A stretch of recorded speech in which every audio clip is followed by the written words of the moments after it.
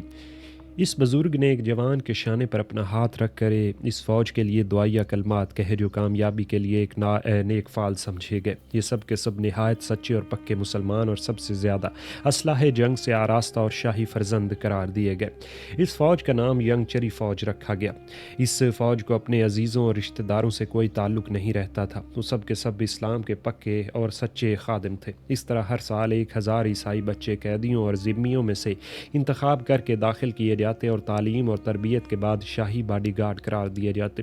اس عجیب و غریب قسم کی فوج نے سرداروں اور جاگیرداروں کی بغاوت کے خطرے کو سلاطین ترکی کے لیے مٹا دیا تھا۔ دوسری طرف وزیر اعظم علاء الدین نے ملک میں جا بجا مدارس جاری کیے، عیسائیوں کو قریباً وہی حقوق عطا کیے جو مسلمانوں کو حاصل تھے، تجارت کے لیے سہولتیں باہم میں پہنچائی اور گرجوں کے لیے معافیاں اور جاگیریں عطا کی۔ اس نے رعایا کے آرام اور سہولت کو ہر حال میں مقدم رکھا، جس کا نتیجہ یہ ہوا کہ عیسائی لوگ بخوشی خاطر اسلام میں داخل ہونے لگے، کیونکہ ان کو اطمینان کے ساتھ اسلام کو مطالعہ کرنے اور سمجھنے کا موقع ملا۔ آج کل لوگ ینگچری فوج کی نسبت یہ خیال کرتے ہیں کہ وہ عیسائیوں پر ایک ظالمانہ ٹیکس تھا کہ ان کے بچوں کو ان سے زبردستی چھین کر مسلمان بنایا اور پھر عیسائیوں ہی کے مقابلے پر استعمال کیا جاتا تھا، لیکن حقیقت اس سے مختلف ہے۔ ینگچری فوج جس شان و شوکت کے ساتھ رہتی اور جس طرح سلطان کی منظور نظر تھی، اس کو دیکھ دیکھ کر عیسائیوں میں خود خواہش پیدا ہوتی تھی کہ وہ اپنے بیٹوں کو سلطانی تربیت گاہ میں داخل کر دیں، کیونکہ ان کو داخل کرنے کے بعد راحت اور عزت کے سوا کسی خطرے کا کوئی اندیشہ نہ تھا۔ وہ جانتے تھے کہ ینگچری فوج میں داخل ہونے کے بعد ہمارے بچوں کو کسی قسم کا آزار نہیں پہنچایا جا سکتا اور ان کی طرف کوئی آنکھ بھر کے نہیں دیکھ سکتا۔ یہی وجہ تھی کہ سالانہ بھرتی کے موقع پر بلا جبر و کرہ یہ تعداد پوری ہو جاتی تھی اور بعض امیدواروں کو واپس بھی لوٹانا پڑتا تھا۔ یہ ینگچری فوج ایک جدید فوج تھی، اس کے علاوہ وہ قدیمی دستور بدستور موجود تھا۔ اس فوج میں بھی علاء الدین وزیر نے بہت سی اصلاحیں کی اور فوج کی وردیاں مقرر کی، ان کو تعداد کے اعتبار سے مختلف حصوں میں تقسیم کر کے پابند آئین بنایا۔ اس نے مختلف تعداد پر سردار مقرر کیے، پیادہ اور سواروں کی الگ الگ فوجیں بنائی، ان کے علاوہ رضاکاروں کے لیے بھی قانون بنایا۔ اس طرح مال کے محکمے میں اصلاحیں کی، فوجداری اور فصل خصومات کی کچہریاں شہروں اور قصبوں میں قائم کی، پولیس اور میونسپلٹی کے محکموں کی طرف بھی اس کی خصوصی توجہ مبذول تھی۔ ملک کے ایسے قبیلوں کو جو آوارہ گردی اور قزاقی کے شوقین تھے، وزیر علاء الدین نے ایسے کام پر لگا دیا جو ان کے لیے بہت ہی دل پسند کام تھا، یعنی اس نے ان میں ایک نظام پیدا کر کے ان کی فوجیں اور پلٹنیں بنا دی، جس کا کام یہ تھا کہ جس ملک پر سلطنت عثمانی کی فوج حملہ آور ہوں، یہ پلٹنیں میدان جنگ کے اطراف اور دشمن کے ملک میں پھیل کر غارت گری کا سلسلہ جاری کر کے حریف کو مرعوب اور خوف زدہ بنائیں۔ وزیر اعظم علاء الدین نے محکمہ تعمیرات کی طرف بھی خاص طور پر توجہ مبذول فرمائی۔ جا بجا شہروں اور قصبوں اور قریوں میں مسجدیں، سرائیں اور مدرسے اور شفا خانے تیار کروائے۔ بڑے بڑے شہروں میں عالی شان شاہی محلات، دریاؤں پر پل اور سڑکوں پر حفاظتی چوکیاں بنوائیں، نئی سڑکیں نکلوائیں تاکہ تجارت اور فوجوں کی نقل و حرکت میں آسانی ہو۔ غرض کے ایشیا کوچک کی آبادی اور سرسبزی اور سلطنت عثمانیہ کے قیام و استحکام کے لیے ہر ایک ممکن تدبیر کو کام میں لایا، جس کا نتیجہ یہ ہوا کہ آج تک یہ ملک ترکوں کا جائے پناہ بنا ہوا ہے، اور 600 سال گزر جانے کے بعد اس ملک کی حالت یہ ہے کہ وہاں سے اسلام اور ترکوں کو نکال دینے کی جرت کسی قوم اور کسی سلطنت میں نظر نہیں آتی۔ ارخان کی سلطنت کے تذکرے میں اس وزیر با تدبیر کے کارناموں کا خصوصی تذکرہ نہ کرنا ایک ظلم تھا۔ چونکہ وہ ارخان کا بڑا بھائی تھا، اس لیے پہلے اس کے کارناموں کی طرف اشارہ کرنا ضروری تھا۔ اب ارخان کی سلطنت کے واقعات ہم بیان کرتے ہیں۔ سلطان ارخان کی تخت نشینی کے وقت انڈریونیکوس نامی کیسر قسطنطنیہ تھا۔ وہ اپنے تمام ایشیائی مقبوضات چنوا کر ایشیا کوچک سے بالکل مایوس ہو گیا، اور اس کو اس بات کا خطرہ پیدا ہوا کہ کہیں ترک سمندر کو عبور کر کے یورپی ساحل پر نہ اتر جائیں۔ مگر ارخان نے یورپ کی سرزمین پر قدم رکھنے سے زیادہ اس کام کو ضروری سمجھا کہ اپنے بھائی علاء الدین کی اصلاحوں اور ایجادات کو ایشیا کوچک میں اچھی طرح جاری اور رائج کر کے فائدہ اٹھایا جائے اور اپنے مقبوضہ ملک میں خوب مضبوط ہو لیا جائے۔ چنانچہ اس نے قریباً 20 سال تک اپنے تمام تر ہمت اصلاح ملک اور ملک داری کے کاموں میں صرف کی۔ اگر باقی ترک سلاطین بھی ارخان اور اس کے بھائی علاء الدین کے نو مفتوحہ ملکوں کو اس طرح درست بنانا ضروری سمجھتے تو جس طرح ایشیا کوچک آج تک ترکوں کا امیدگاہ بنا ہوا ہے، مصر، بلکان، حجاز اور طرابلس وغیرہ بھی اس کے مامن اور امیدگاہ ہوتے۔